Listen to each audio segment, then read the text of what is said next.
उमंग और उत्साह से भरे हुए लोग ही नजर आ रहे हैं। सत्ता की जनता जिंदाबाद।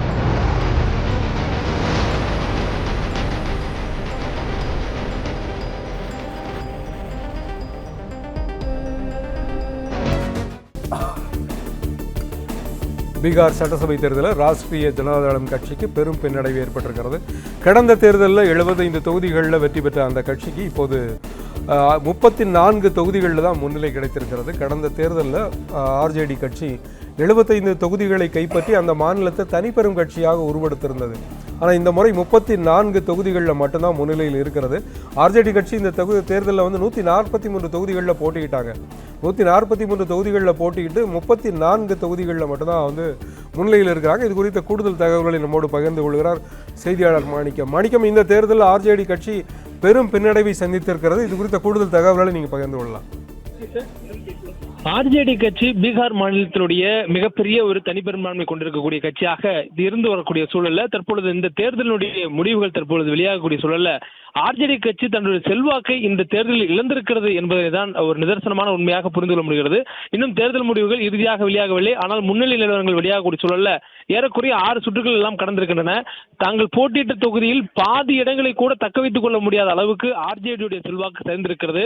ராஷ்டிரிய ஜனதா தளம் என்றால் பீகார் மாநிலத்தில் ஒரு தனிப்பெரும்பான்மை கட்சி. அந்த கட்சியினுடைய செல்வாக்கு இல்லாமல் ஒரு கட்சி ஆட்சி அமைக்க முடியாது என்ற நிலைக்கெல்லாம் அந்த கட்சி இருந்த காலகட்டத்தில் இருந்து தற்பொழுது சரிந்து போட்டியிட்ட தொகுதிகளை விட மிகவும் குறைந்த இடத்துல வெறும் 34 தொகுதியில் மட்டும்தான் தற்பொழுது முன்னிலையில் இருக்கிறார்கள். அதிலும் 5-6 தொகுதிகளுக்கு மேலாக அவர்கள் பெற்றக்கூடிய வாக்கு வித்தியாசம் என்பது வெறும் 1000 வாக்குகளுக்கு குறைவான இடங்களில் அவருடைய வாக்கு வித்தியாசங்கள் இருக்கின்றன.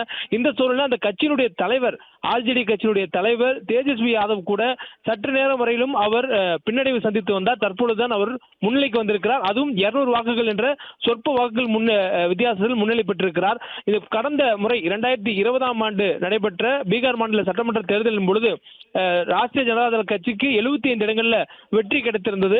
அந்த தேர்தலினுடைய வெற்றி என்பது எந்த ஒரு கட்சிக்கும் அறுதி பெரும்பான்மை இல்லாததனால் தொங்கு சட்டசபையாக அமைந்திருந்தது. அப்பொழுது சூழல்ல பாஜகவுடன் ஜேடியு கட்சி என்பது கூட்டணி அமைத்திருந்தது. பிறகு ஆர்ஜேடியுடன் கூட்டணி அமைத்து ஆட்சி செய்த காலங்களும் அதற்கு பிறகு மீண்டும் மாறி பாஜகவுடன் நிதிஷ் கூட்டணி அமைத்த காட்சிகளும் நம்ம பார்த்திருக்கிறோம். இந்த சூழலில் பெரும்பான்மை மிக்க ஒரு கட்சியாக வலம் வந்த ராஷ்டிரிய ஜனதா தளம் இந்த முறை தேர்தலில் தாங்கள் ஆட்சி அமைத்து விடுவோம் என்று உறுதியாக தெரிவிக்கும் அளவுக்கு அவருடைய பிரச்சாரங்கள்லாம் இருந்திருந்தது. ஆனால் அவர்கள் சொன்னதும் அவர்கள் எதிர்பார்த்ததை விட மிக குறைய அவர்கள் போட்டியிட்டதில் பாதி கூட இடங்கள் கூட அவரால் வர முடியலை.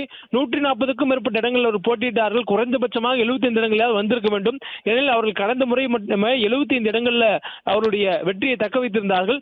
இந்த சூழலில் கடந்த முறை பெற்றிருக்கக்கூடிய அந்த 75 இடங்களில் கூட அவர்களால் வெற்றியை தக்க வைத்துக் கொள்ள முடியவில்லை. பாஜக நிதிஷுடைய கூட்டணி அபரிவிதமான ஒரு வெற்றியை பெற்றுக் கொண்டிருக்கிறார்கள். இதுவரையிலும் தேர்தல் ஆணையத்தினுடைய முடிவுகள் வெளியாகக்கூடிய சூழல்ல ஒவ்வொரு சுற்றுகளின் பொழுதும் அவர்கள் பாஜகவுடைய கூட்டணிக்கு கொடுத்திருக்கக்கூடிய அந்த மார்ஜின் லீடிங் என்று சொல்வது ஒவ்வொரு சுற்றுக்கும் அதிகரித்த வண்ணமே இருக்கிறது.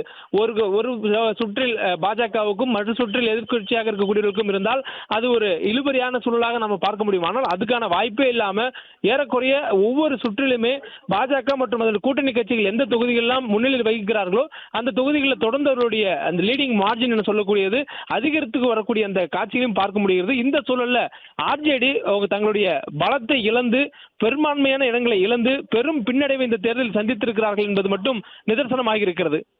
பிளே ஸ்டோர் மற்றும் ஆப் ஸ்டோரில் இருந்து பாலிமர் செயலியை QR கோடு மூலம் பதிவிறக்கம் செய்யுங்கள். செய்திகளை உடனுக்குடன் பெறுங்கள்.